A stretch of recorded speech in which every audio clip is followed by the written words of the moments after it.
Meu Senhor e meu Deus, creio firmemente que estás aqui, que me vês, que me ouves. Adoro-te com profunda reverência. Peço perdão dos meus pecados e graça para fazer com fruto este tempo de oração. Minha Mãe Imaculada, São José, meu Pai e Senhor, anjo da minha guarda, intercedei por mim. À medida que nos aproximamos da grande festa do Natal, torna-se cada vez mais insistente uma figura tutelar deste tempo litúrgico, João Batista. João Batista foi, de facto, o precursor, aquele que apareceu antes da vinda do Senhor e o anunciou, não de uma forma vaga e imprecisa, como outros profetas que se limitavam a dizer que havia de vir, mas não sabia quando, nem como, nem onde. João Batista não pôde dizer, não, este é verdadeiramente o Cordeiro de Deus, este é aquele que tira o pecado do mundo. Por isso, João Batista está tão presente no Advento como, concretamente, no texto do Evangelho que hoje nos é proposto e que corresponde ao capítulo 17º do Evangelho segundo São Mateus. Os discípulos perguntaram-lhe, então, por que dizem, pois, os escribas que Elias deve vir primeiro? Ele respondeu-lhes, Elias certamente há de vir antes da minha segunda vinda e restabelecerá todas as coisas. Digo-vos, porém, que Elias já veio e não o reconheceram, antes fizeram dele o que quiseram. Assim também o Filho do Homem há de padecer às suas mãos. Então os discípulos compreenderam que lhes tinha falado de João Batista.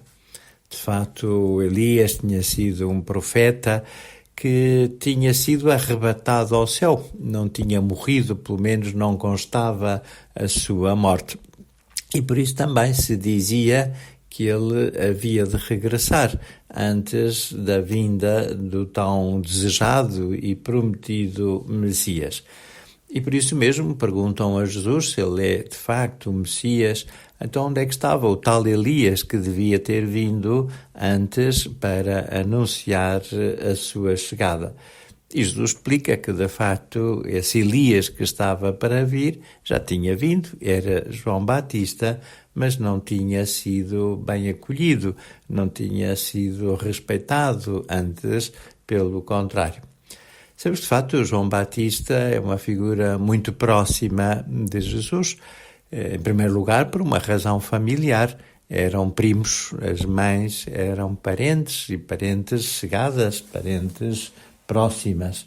Por outro lado, também tinham praticamente a mesma idade, só 6 meses de diferença, porque é no 6º mês da gravidez de Isabel, a mãe de João, que é feita a anunciação a Nossa Senhora e ela concebe Jesus no seu seio virginal e imaculado.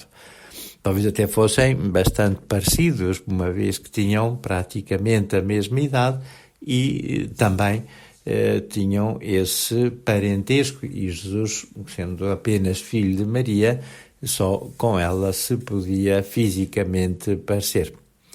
Sabemos que João Batista foi também precursor no anúncio da salvação.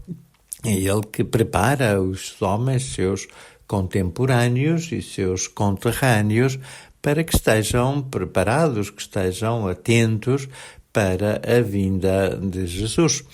E para isso até instituiu o batismo. Ainda não era o sacramento do batismo, mas era um rito penitencial que ajudava que aqueles homens compreendessem a sua condição de pecadores, que somos todos, e por isso da necessidade do Salvador, da necessidade do Redentor.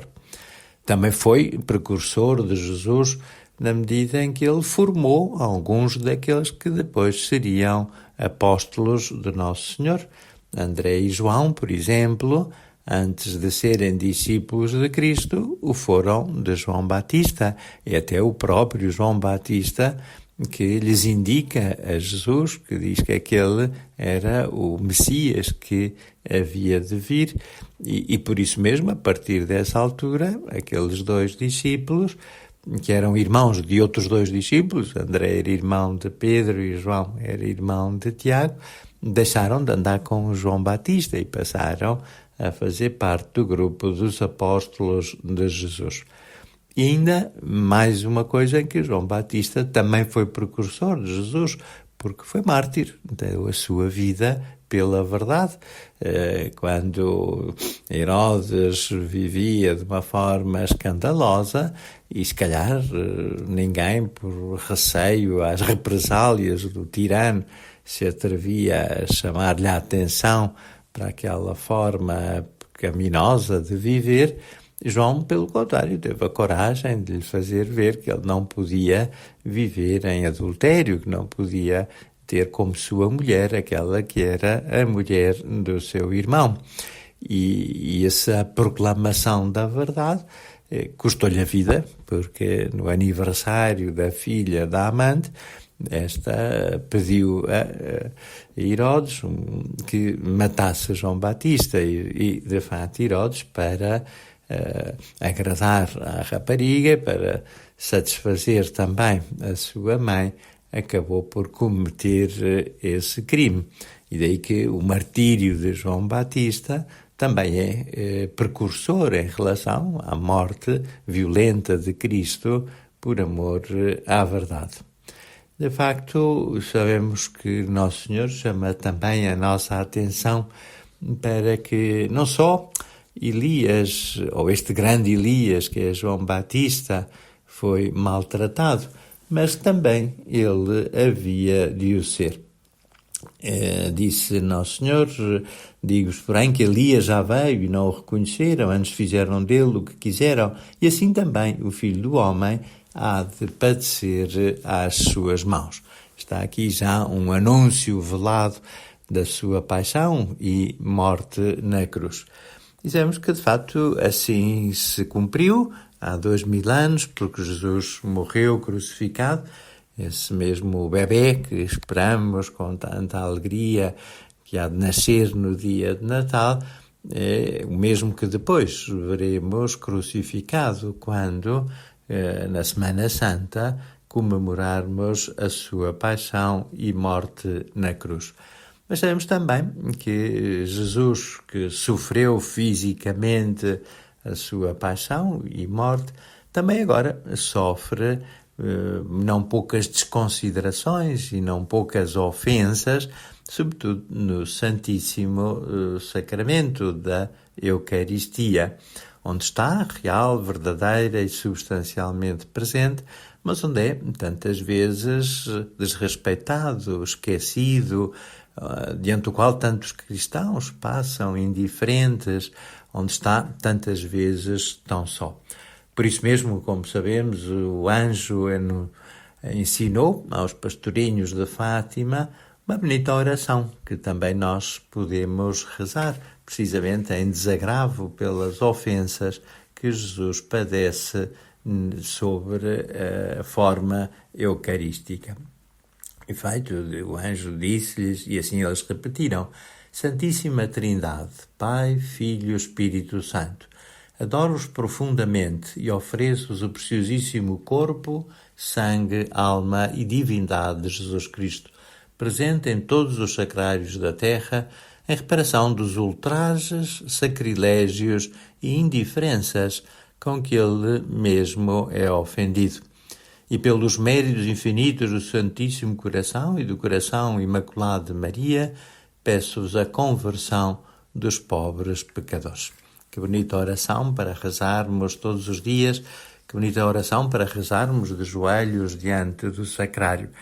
E uma boa ocasião também para fazermos o propósito de nunca passar diante de uma igreja sem cumprimentar Nosso Senhor.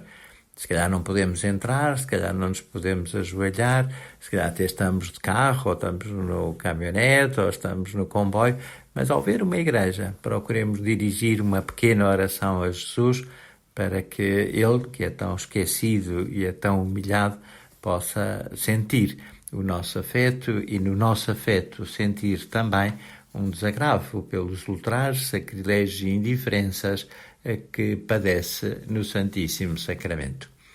Vamos pedir a Nossa Senhora que ela que preparou com tanto entusiasmo o nascimento de Jesus, nos ajude também a ter estas manifestações de fé e de carinho com o seu Filho. Dou-te graças, meu Deus, pelos bons propósitos, afetos e inspirações que comunicaste nesta meditação. Peço ajuda para os pôr em prática. Minha Mãe Imaculada, São José, meu Pai e Senhor, anjo da minha guarda, intercedei por mim.